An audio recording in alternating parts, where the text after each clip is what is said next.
Welcome to the Buddy and Shane Show.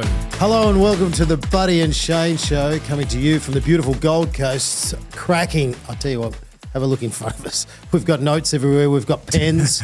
Buddy Franklin. Beautiful day on the Gold Coast. Beautiful morning, I should say. Good morning, Shane. How are you? How are you feeling? Because I had a great start to the morning. I got up and went for a little wander onto the beach and saw lots of whales, and it was beautiful and flat. And then driving here, I'm thinking, oh, that's right, Buddy. Buddy had a big run on the weekend. So I thought. I slept well. I slept very well Saturday night. But yes, the half marathon, my first one. Absolutely loved it. Gold Coast half marathon, and you're in training to get to a full marathon, which is New York later in the year. If you'd like to go and watch Buddy, book yourself a plane ticket and head to New York. Start of November, is it? It's November 2nd, New York. November 2nd. So tell us about the Gold Coast Marathon, because there was 39,000 people. Yep. Which is a lot of people. Jonathan Thurston's, I see that you've linked up with him and you're in training with him. Yep. Yeah, we've joined together and we're doing some stuff with the Marathon Foundation, Rob De Costello's foundation. So, mate, he's my vintage Rob De Costello. You're the same age, isn't yeah, mate? Very similar. But I used to love watching him run, and yeah, he would just try and hang in there with the Kenyans. Yeah. They used to fly along, but he was a great endurance runner. So, what an amazing coach you've got. Yeah, it's awesome. So yeah, obviously to be a part of the foundation with JT, then on the weekend it was pretty challenging, but look, it was really enjoyable. I absolutely loved it. Yeah, good on you. And those events, being a part of those events is great. Everyone's in great spirits. Everyone's not necessarily racing each other; they're racing the clock. That's the great thing about running. You're always racing the clock.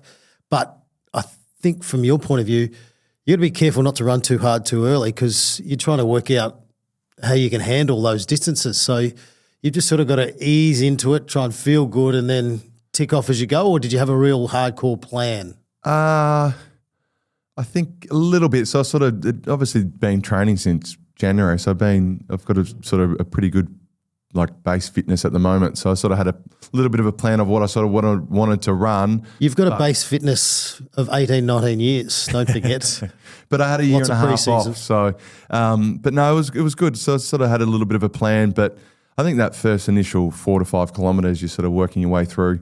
You're trying to get through the crowd because there's people absolutely everywhere. There was shoulders, elbows going everywhere. But it was really good fun. I think, and as I said before, to be a part of such an amazing foundation, and they're doing great things. To see the 12 Aboriginals that are involved with this foundation finish the half marathon was just amazing to see, and great to be a part of it. Look out, New York. And I saw a photo of you, and you look like a runner. Did I touch it up? Oh, did you? Give me some calf muscles or something on there, did I? No, but you had the glasses on. Yeah. Looked like you were going welding. You had the hat on back to front. I had the hat on which backwards. Normally, especially up here when the sun's out all the time, it's a beautiful day today. And you just looked like you were ready to run. Mate, it was fun. I like it. I don't know. It's something How can running, what is it, 20K, 21K, whatever it is, how can that be fun? It is. It's crazy. I think it's one of those things. Earpods in? Earpods in. I stayed up, or me and Jacinta stayed up to about 11 o'clock getting the Spotify set up on this Garmin watch. Hang on. Jacinta stayed up. Jacinta has stayed up maybe. To get your earpods ready. So anyway, setting it up, it took to about 11 o'clock. Had to be up at 3:30 or something to get sorted. Anyway, all the earpods are in, ready to go. Racing, 200 metres in, they cut off. No way. No music. Done for the rest of the race. 21 kilometres, no music, which wasn't a bad thing, but I was a little bit flat. I was like, a couple kilometres in, hearing me breathe pretty heavily. I was like, God, this is going to be a long, long race. But and then you talked to yourself the whole way. It was actually, that part was enjoyable. I was like, you know what, let's get through this. Sort of sat behind this lady the whole race, and she sort of pushed me through a little bit, which is great. Oh, you didn't nail her on the line, did you? No, I didn't. You're not one of those. No, I'm not a hero, mate. We just cruised in, so it was good. It was good fun. Yeah, it is quite funny when you see people last 100 metres just take off Yep. out of nowhere, and I'm like, oh, they obviously had a bit more in the Well, you tank. know who did? JT went out like a crazy man. I think he ran about 4 minutes faster than me, but he's one of those blokes that does things 100 miles per hour. And I think the medics saw him at the finish line, came up to him to make sure he's okay. So hopefully JT has recovered. He pushed himself to the limit. Pushes himself to the absolute limit. So hopefully he's recovered for the Origin coming up. Hey, NRL, getting away from AFL for a sec, State of Origin Wednesday night. Gee, they do it well, the State of Origin. Queensland have won one. It was a great comeback over in Perth. New South Wales won the first game. I love it because it's just done extremely well. State of Origin for AFL football. They're trying to bring it back next year in February, which I just don't think it's going to work. I just don't think the players want to go there. Not sure what you think, but what do you think? Do you think New South Wales or Queensland? I think New South Wales will win, but there's a bit more because unfortunately Cam Munster's father passed away, so there's a real emotion for Queensland as well, and I think it's a game that you're going to really want to see how it evolves because I think it's going to be close. It's going to be awesome the way that those two teams hate each other, even though they play in the same team, some of the players. But it's pretty incredible, the rivalry. And I'm going to be there, which is awesome. So I'm looking forward. I'll be in Sydney for that game, so I'm really looking forward to it. But I was a New South Wales person when I lived there. That's who I'd be going for. But now I live in beautiful Queensland, Gold Coast. You've jumped ship. I've jumped ship and I'm going for Queensland. Wow. And I think they can get it done. Well, I'm New South Wales, lived in New South Wales. So I'm going for New South Wales. And there you go. So one of us is going to be right. The last Origin, they actually had a beanie that flip either side. Reversible. So when one team got in front, I'd just flip it and just do it that way. Yeah, see, I can't do that because I was very loyal. I stayed at one footy club my whole life and, you know, just wanted to really... Unlike me. Unlike Lance Franklin. Hey, let's get on with round 17. Bulldogs 49-point victory over North Melbourne. North Melbourne celebrating their 100 years. It was on a Thursday night. There was 25,000 people, which was a bit disappointing to celebrate 100 years. It was on a Thursday night, so a school night, does that interfere? Was it school? School holidays? Oh, I don't know. I can't keep up with school holidays. And they're very different, Queensland, New South Wales, Victoria. Yeah. Tom Liberatore was outstanding. We've been pumping him up all year in his 250th, even though you say 250ths don't really count. He had 2 goals, 10 tackles, 27 touches. Norton, you've got him back into form. He kicked 5. He's had a good few weeks, hasn't he? Yeah, Sam Darcy definitely coming back in the side. It's helped. Changes the dynamic. You had the great Dennis Pagan trying to fire North Melbourne. I thought North Melbourne were pretty good. They were just undermanned. They had a good spirit and a good fight about them, but the Bulldogs are a different level. They are, and I think North are awesome, especially early. They were right in the game. They were having a really good crack. They're trying to run through brick walls, old style North Melbourne. I think as soon as they got a few injuries, though, that sort of cost them. They were down a couple, I think, but no, they're pretty impressive for the first half, North. But yeah, as you said, Bulldogs were a little bit too clean, a little bit more too experienced and got it done. But I think it's really good to see Norton bounce back. Like, he's had a pretty tough year. I think he's still kicked over maybe 25, nearly 30 goals maybe. He's still had a pretty good last couple of weeks. So it's good to see him bounce back. And as you said, getting Darcy back up there has helped him out. They're not, all the defenders aren't just folding back on him, and Darcy helps out heaps there. And he did push up to the ruck at times. When he hadn't had a lot of the footy, they pushed him up the field. You get your confidence up, you get your hands on the footy, and then you drift back forward. Larky's kicked 5 early. It's good to see forwards kicking reasonable bags of goals. We've seen that over the last few weeks. We've seen 5s, 6. We saw a 7. On the weekend, there was lots of 5s. So it's nice to see forwards kicking lots of goals. And it looked like he was going to kick 20 at one stage, didn't it? Like, he kicked 5 and looked really good. But I think that's a real big question mark, and I've been big on it this year for Bulldogs. It's their back line for me. I'm like, it's in the big games, they're going to be coming up against Geelong. Geelong have got Cameron. They're going to be coming up against the really good teams that have got key position forwards that can do damage on the big stage. I think that, for me, is still the question mark. Do they bring Jones back into that back line to help them. I think that for me that's what I'd be doing. I played on Jones a lot throughout my career, and he's a good defender.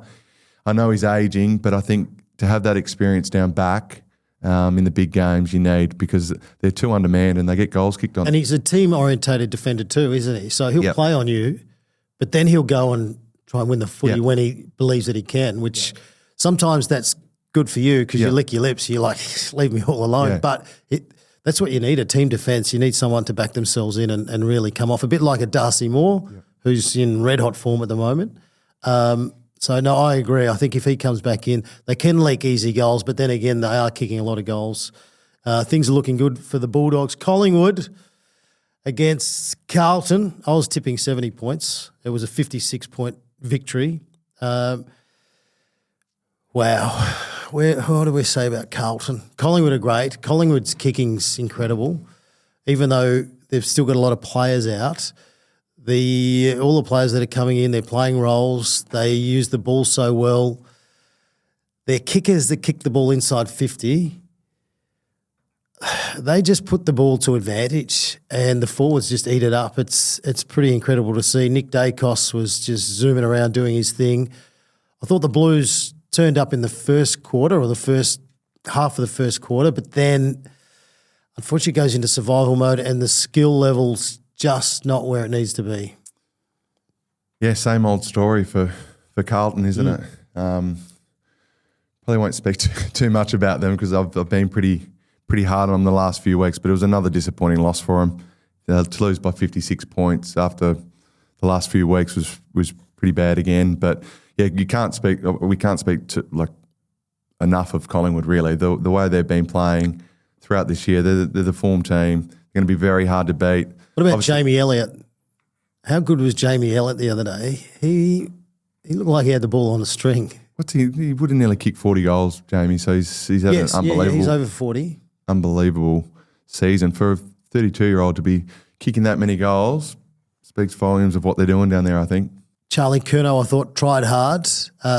It's always difficult when the ball's being delivered. I think the area when you sort of review Carlton at the end of the year and whether or not you decide is Michael Voss the right person to take the club forward, like obviously it's easy for us to sort of see what we see, and you clearly identified there was a connection piece that the players, some of them look like they'd checked out a touch, and much to some people debating whether or not that was right, but it's been proven to be terribly right over the last few weeks.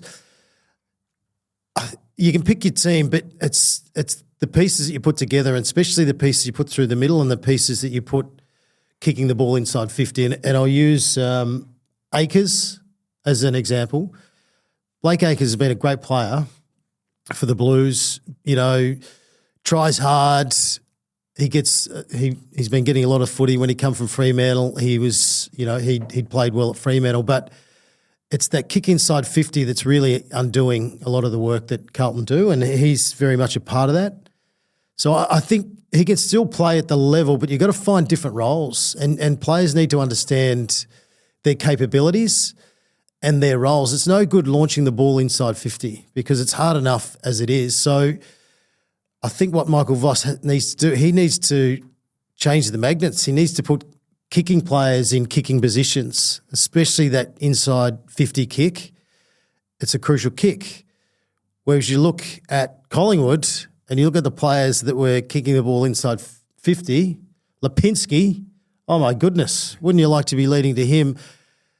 Nick Dacos, their composure is just next level. And even if they are under immense pressure, Houston didn't get a lot of the footy, but you have a look at the kicks that he pulls off. He may have had 10, 12 possessions on the weekend, but some of his kicks inside the centre box it just opens up play. And unfortunately, Carlton don't have that at the moment. And you can say, okay, they don't have the players to do that, but then you've got to, from a coaching point of view, you've got to find players you can put in those positions to pull off some of those kicks. And they just don't have it at the moment. Well, I think it just shows you how much confidence plays a big part in playing well. Like they're trying to play a certain way, but they don't have the confidence at the moment because they're getting absolutely smashed. And I think, they've got to lean on their leaders at the moment.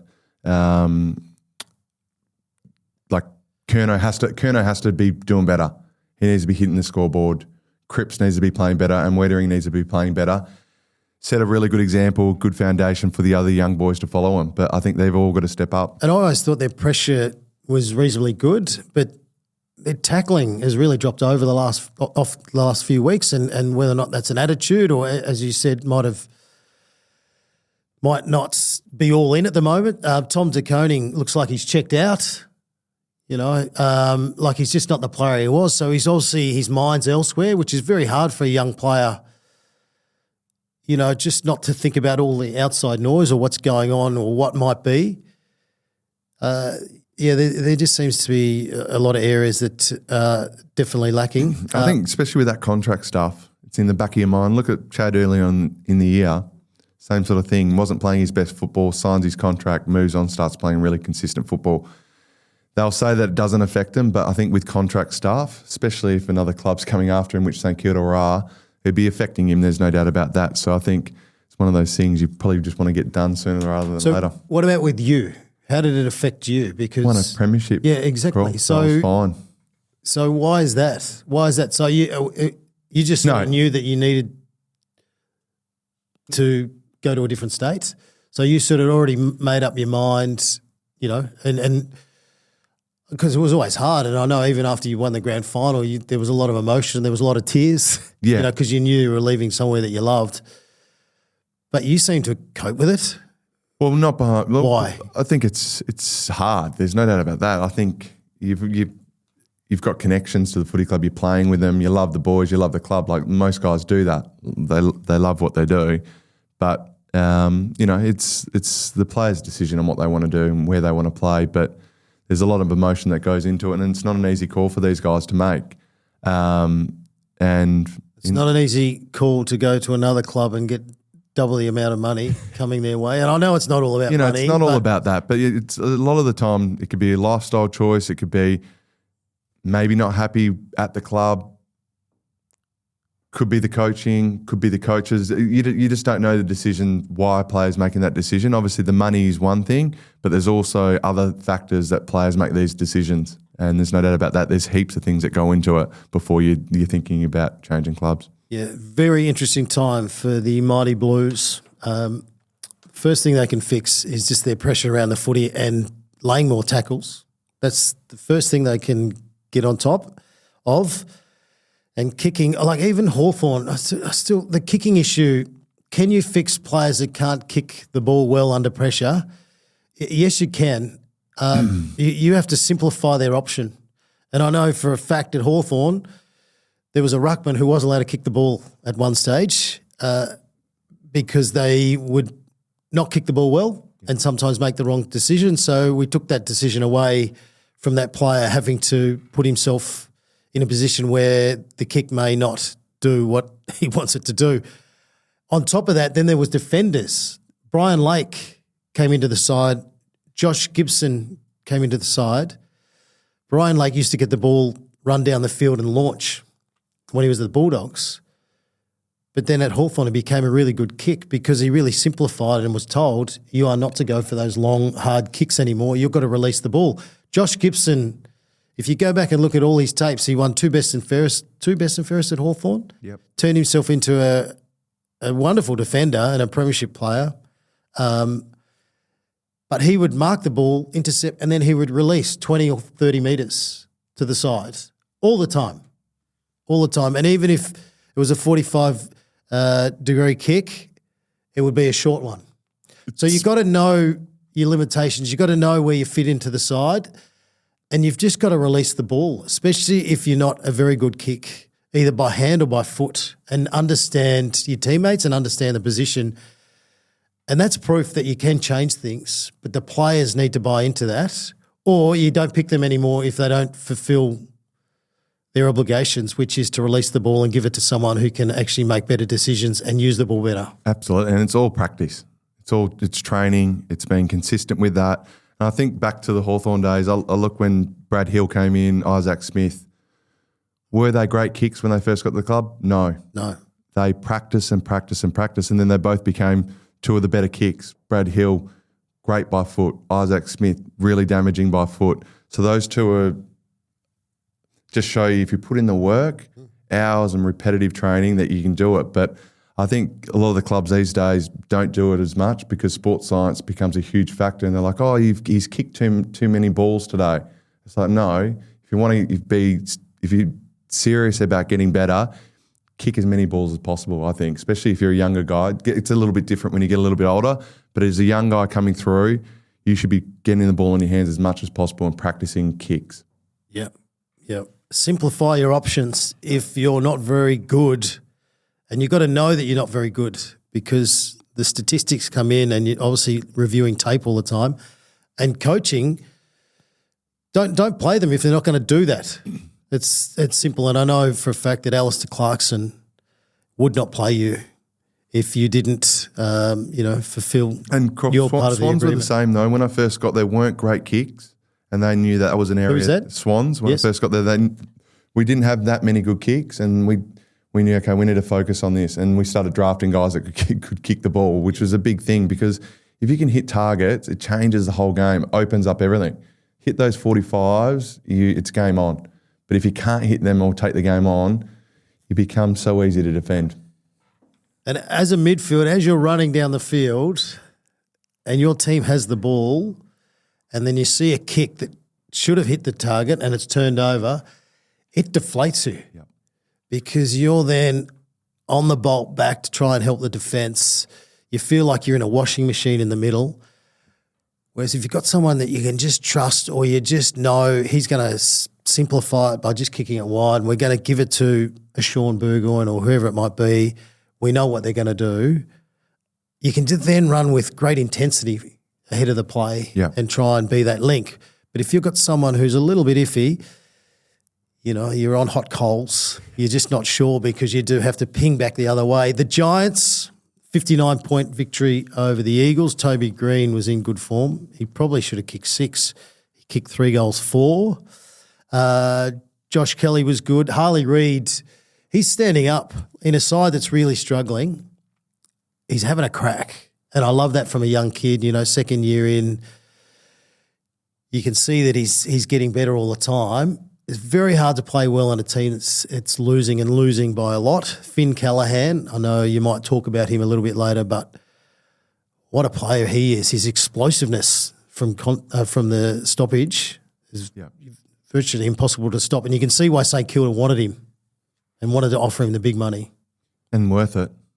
And he's worth it. You wonder why they offered him 19 million, whatever it was. But I think this game, for me, I think Toby getting back into form, he's had an okay season, not at his best, but for them to go deep into the finals, I think they're still, if they can get firing, I think they're the most dangerous team in the competition. I do. I think GWS at their best, you look at last year in that final series, they should have went to the grand final and won it really, but they didn't get there. They let themselves down. But I think with Toby, if he can get going like this in this back half of the season, I think they can do some real damage.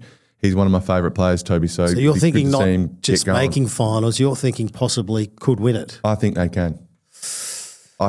They can, for sure. If they're at their best, they're the most damaging team in the comp, I think. Well, the team I think is going to win, Gold Coast. Very good win over over the Bombers. What I loved about this win, they weren't great. Essendon weren't too bad, actually. They've got a lot of good young kids coming through and they're showing a bit. They're showing a bit of fight, which is what you want. You want to at least be in the match half-time, three-quarter time. But then Gold Coast found a way, kicked 6 goals in the last quarter. Not very good interstate, as we know, but led by Noah Anderson. Merritt was great for the Bombers. But I thought this was a good win for Gold Coast, and it has been a challenge. And sometimes you just got to get over those little hurdles. You don't have to demoralise a team. Sometimes it's just all about chalking a win, and I think it's not a bad win for a team that was under the pump up until three-quarter time. It was an arm wrestle, wasn't it? They were right in this. Essendon, they played really well for that 3 quarters, but Gold Coast's good players stepped up, and so they should have. Like Essendon are pretty much down the bottom of the ladder, so it was probably closer than people were expected. But yeah, Gold Coast, they got it done. They went to Melbourne, got the win. So well done to them. But Premiership, bring it on. Come on, Gold Coast, you beauty. Geelong smashed the Tigers. We thought this would happen. Jezza, our man. Yes, Jez. He got 4. He's over 700 now. I think he had 5 points too. So he had 9 shots maybe. So 700. What did you get? Oh, you got over 1,000. Is he a chance to get to 1,000? Jeremy Cameron? What's he, 32 now? Have to play. So 6 more seasons, kick 50, so he'd be 38. Okay, maybe not. But then again, what about 5? What if he kicks the next 2 years, kicks a couple of 70s? Yep. Is that possible? Well, I hope he does. We want to see it again. It's not that hard to kick 1,000, is it? It's not that hard. No, but, I think he'll go close. And I hope he does. But, I don't know, for a 32-year-old, he doesn't look 32. He's different, isn't he? He's different. He's lean. He moves across the ground so well. He's been a pleasure to watch. To kick 700 goals, I think he's very underrated. I think he's been very underrated for a long time. But to kick 700 goals and the way he's done it, up and down the ground, runs all day, and it's good to see him being played forward. I think they tend to, early in the year and then last year, they pushed him up the ground a little bit. I like him a little bit deeper. I think he's got the smarts to wherever he goes, he kicks goals anyway. But I like him from 40 to 80 metres out of goal. Definitely the best key forward in the last 25 years.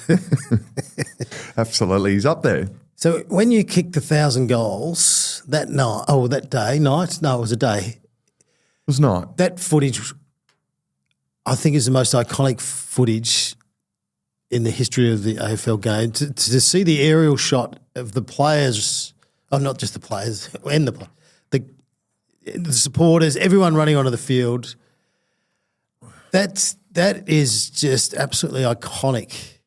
And even as you're coming in to have a shot for goal, they're running on. And I'm like, oh, hang on, he's not that reliable for and goal. You should have seen the ball drop was terrible too. The ball drop was terrible. I was like, God, so wobbling everywhere. Obviously, they're running onto the field. The crowd's going crazy. And it was a kick from Chad Warner, wasn't it? Yeah. It was a nice little dinky kick. He probably could have had a long shot and kicked it, but he tried to look after you. Well, usually would have. So, so I want this ball to go through. Yeah. So as you're coming in to kick the ball, everyone's running onto the field. You can see them coming from every direction. You're putting pressure on yourself because didn't your sister? She came from America. Yeah. To make sure she was there for that match, but she couldn't. She wasn't extending. No, she had to get back. So it had to happen that day or that night. So can you just take us through your mind lining up for goal? What was going through it? What was going through it? I don't think there was much going through it, to be honest with you, but I think it was just... Were you aware of the crowd running onto the field? I can't really... I think it was just one of those things that you just got to kick the goal. And so when you're having a things, Shane. Yeah, I know. Simplify things.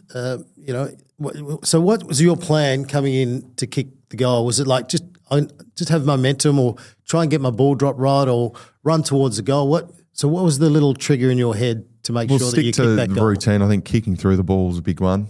That's the biggest one for you, yeah. Absolutely. Kick through the ball. Obviously, running straight at the target and keeping your legs straight.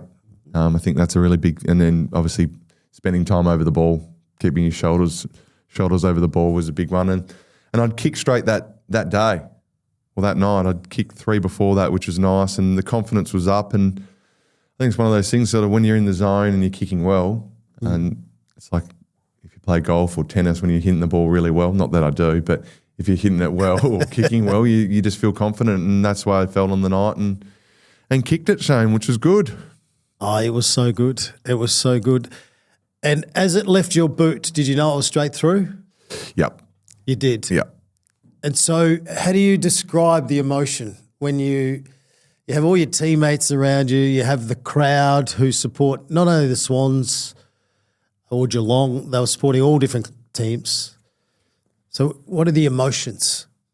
Because you were very animated and up and about, which was awesome. You really enjoyed the moment, and so you should. It's 1,000 goals.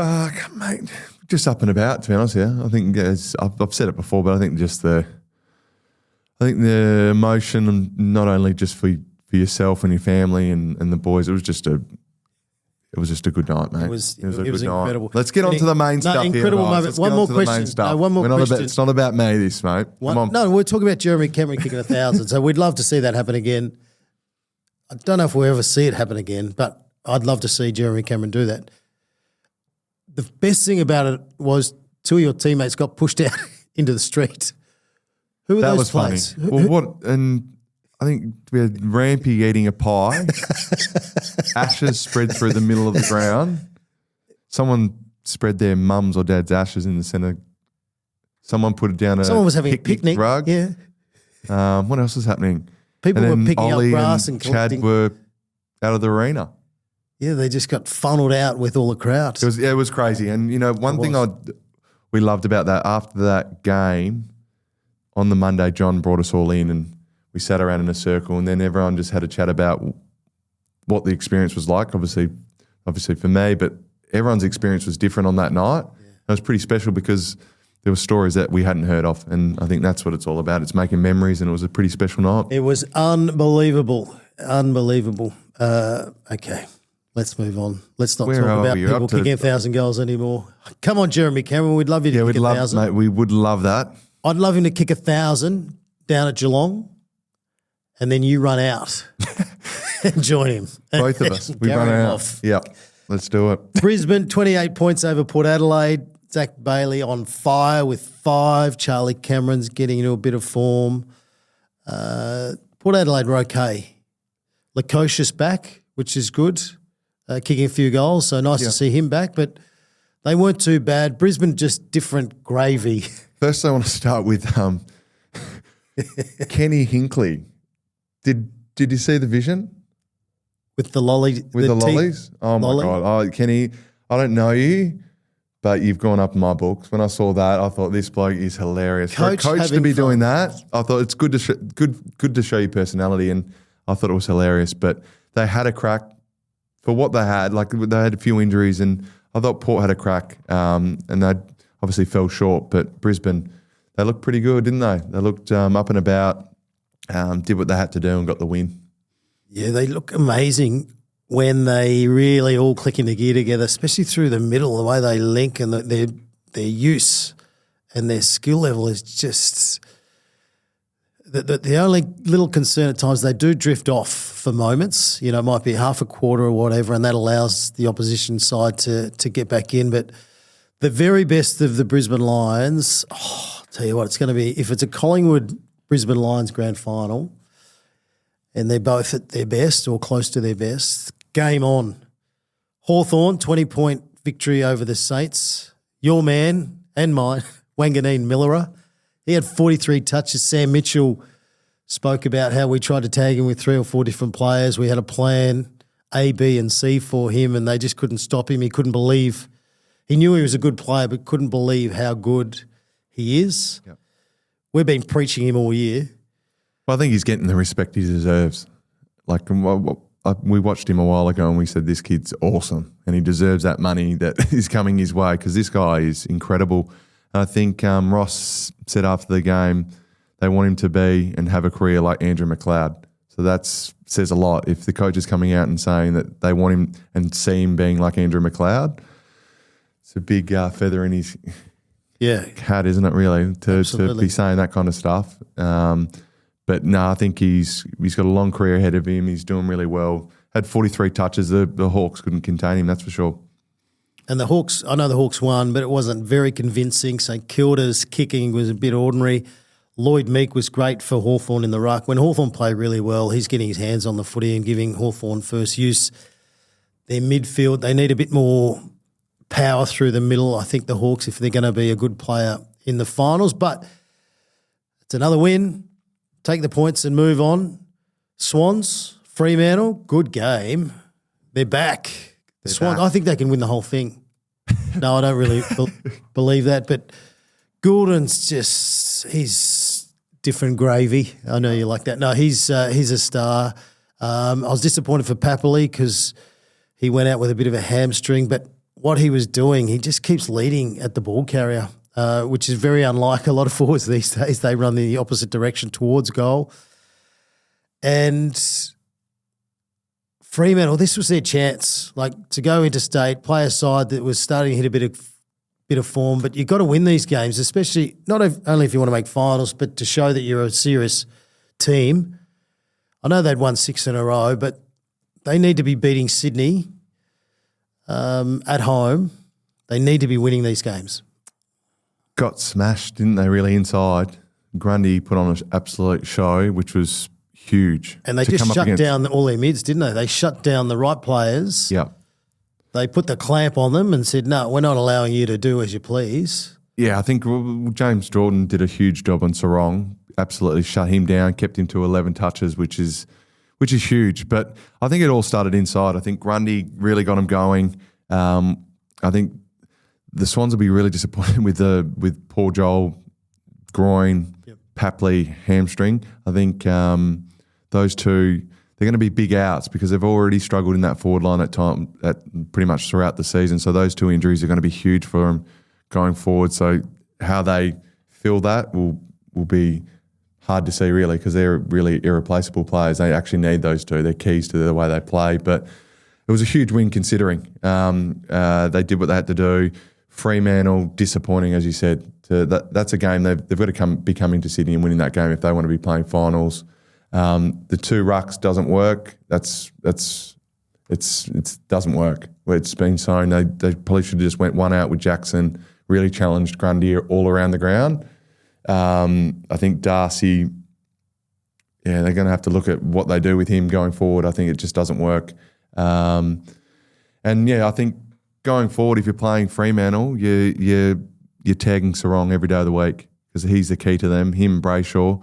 If Sarong gets off the chain, they're usually right in it and going to win the game. So I think opposition will be looking at that game and going, that's what we have to do to beat Fremantle.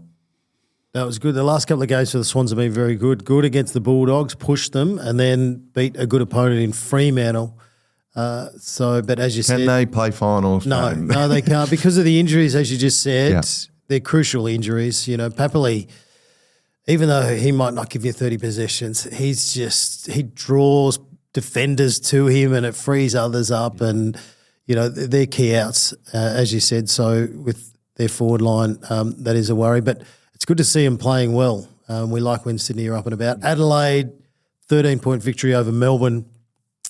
This is a good win by Adelaide, who got smashed by the D's early. The D's had really come to play. So they found a way to get off the canvas. But I love the way the D's went about it too. They did not stop fighting the whole way, right to the final siren. I love that. I think they're playing reasonable football. Their first handful of games this year, they're a bit hit and miss. But since then, even though the win-loss is not as great, I still think there's been effort. Yep. And that's sort of all you look for from a team. Rankin was the difference. Class. That's the player that Carlton needs. Someone like him who not only kicks goals, but the way he kicks the ball through the middle when he is floating through the middle and inside the 50 arc, that's exactly what Carlton needs, and he was the difference.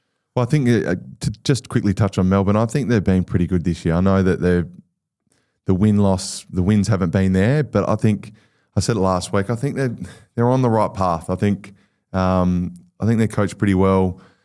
Do they look to get a few players in? Maybe, but I think they're on the right path. I think that obviously they're one key forward. They need a key forward. That's one thing they need to get on in the off season. But they don't grow on trees, Croft, do they?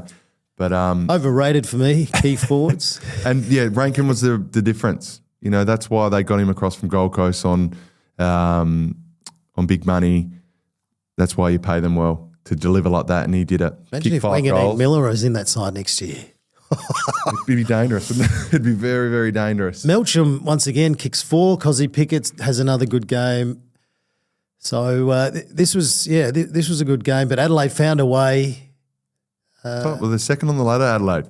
Can they win the flag, Adelaide? And they're in second position. I still think their midfield for me is where you might be able to get them. If you've got a really good midfield, I think that's the area for me. But what's his name? Curtin. I tell you what, he's developed his last few games. He hasn't played well. He's been one of their better players, and he was clunking some marks. So he's starting to believe that he's an AFL footballer. There's a lot of pieces that are right, and I know the midfield, they had to really work on that this year, and they seem to have obviously,